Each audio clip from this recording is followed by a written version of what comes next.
Assalamualaikum warahmatullahi wabarakatuh. Kami dari kelompok 10 ingin mempresentasikan hasil makalah kami yang berjudul penyebaran bertanaman pertanian.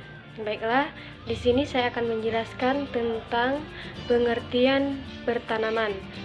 Nah, pengertian pertanian adalah kegiatan pengelolaan sumber daya alam hayati dengan bantuan teknologi, modal tenaga kerja, dan manajemen untuk menghasilkan komoditas pertanian yang mencakup tanaman pangan, hortikultur, perkebunan, dan peternakan dalam suatu agroekosistem pada Undang-Undang Nomor 9 Tahun 2003.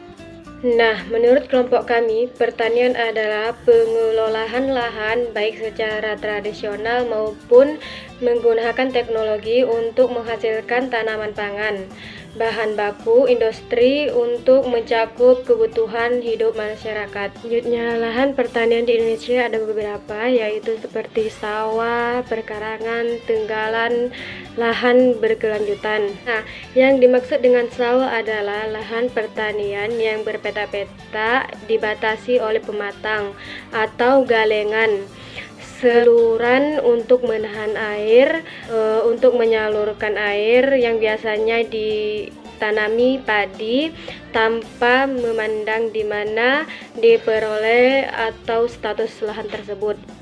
Nah, baiklah, sekarang saya akan menjelaskan tentang perkarangan. Perkarangan adalah lahan yang berada di sekitar rumah, memiliki batas pemilihan yang jelas, tempat pertumbuhan berbagai jenis tanaman, dan merupakan tips tanaman yang berfungsi antara lain sebagai tempat bermain anak-anak, kegiatan pasca panen, ruang terbuka yang sering dimanfaatkan untuk kegiatan sosial dan acara lainnya. Persuasi dimaksud dengan tenggalan yaitu adalah suatu daerah dengan lahan kering yang bergantung pada pengaliran air hujan. Lahan ditanami tanaman bermusiman atau pertahunan, yaitu seperti jagung, padi, dan buah-buahan yang lainnya. Sedangkan lahan berkelanjutan yaitu suatu lahan yang berpindah-pindah, contohnya seperti dari lahan pertanian ke lahan perkebunan. Baiklah, hanya sampai di situ saja yang dapat saya sampaikan. Selanjutnya akan dilanjutkan oleh kawan saya. Selanjutnya adalah faktor yang mempengaruhi persebaran tanaman pertanian. Yang pertama adalah faktor iklim. Iklim di sini meliputi cuaca, suhu udara, dan curah hujan. Iklim berfungsi untuk menentukan jenis tanaman apa yang bisa ditanam di daerah tertentu. Sebagai contoh, cuaca dan suhu di dataran tinggi sangat cocok ditanami sayuran dan buah. Sedangkan daerah dengan curah hujan tinggi sangat cocok ditanami oleh tanaman padi. Faktor yang kedua adalah tanah. Tanah juga berpengaruh pada persebaran tanaman pertanian.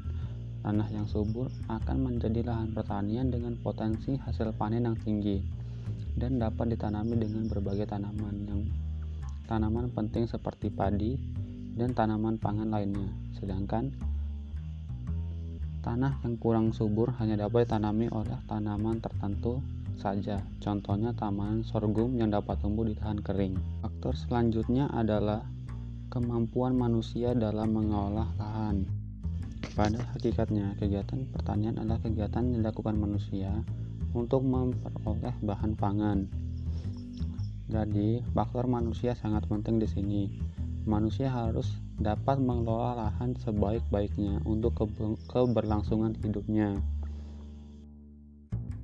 Selanjutnya adalah persebaran tanaman pangan di Indonesia. Tabel tersebut terlihat komoditas tanaman pangan yang banyak ditanam di Indonesia. Sebagian besar dari keenam tanaman komoditas tersebut terdapat di Pulau Jawa. Hal ini menunjukkan bahwa tanah di Pulau Jawa cukup subur sehingga dapat ditanami oleh berbagai tanaman pangan. Demikianlah yang bisa saya sampaikan. Apabila masih ada kekurangan, saya mohon maaf, dan selanjutnya akan dilanjutkan oleh teman saya. Assalamualaikum warahmatullahi wabarakatuh. Baik, di sini saya akan menjelaskan dari bagian kriteria lahan pertanian, di mana kriteria lahan pertanian ini ada 3 bagian. Yang pertama itu ada lahan kering, di mana lahan kering ini biasa disebut suatu hamparan lahan yang tidak pernah mengalami tergenang ataupun digenangi air secara periode sebagian besar waktu dalam setahun. Dan yang kedua itu ada lahan rawa, di mana lahan rawa ini biasa disebut juga lahan darat yang tergenang secara periodik atau menerus secara alami dalam waktu lama karena drainasenya yang terhambat oleh genangan lahan rawa. Lahan rawa juga disebabkan oleh faktor seperti pasang air surut ataupun pasang air laut, genangan air hujan atau uapan air sungai. Dan yang ketiga itu ada lahan basah non rawa, di mana lahan basah non rawa ini berdasarkan landformnya dan juga sifat tanah yang tidak mengalami genangan dalam waktu yang sifat relatif agak lama. Dan dari jenis lahan kering ini juga memiliki luas masing-masing, di mana untuk luas lahan kering mencapai sekitar 144,47 juta atau biasa disebut dengan 76,22% luas daratan di Indonesia. Dan untuk luas lahan rawa itu mencapai sekitar 34,12 juta atau 17,92% luas dari total daratan di Indonesia itu tersendiri. Dan yang ketiga itu ada luas lahan basah non rawa, itu mencapai tidak terlalu luas, mungkin hanya mencapai sekitar 9,44 juta atau 4,94% luas total daratan di Indonesia. Mungkin hanya ini yang dapat saya jelaskan. Saya akhiri. Assalamualaikum warahmatullahi wabarakatuh.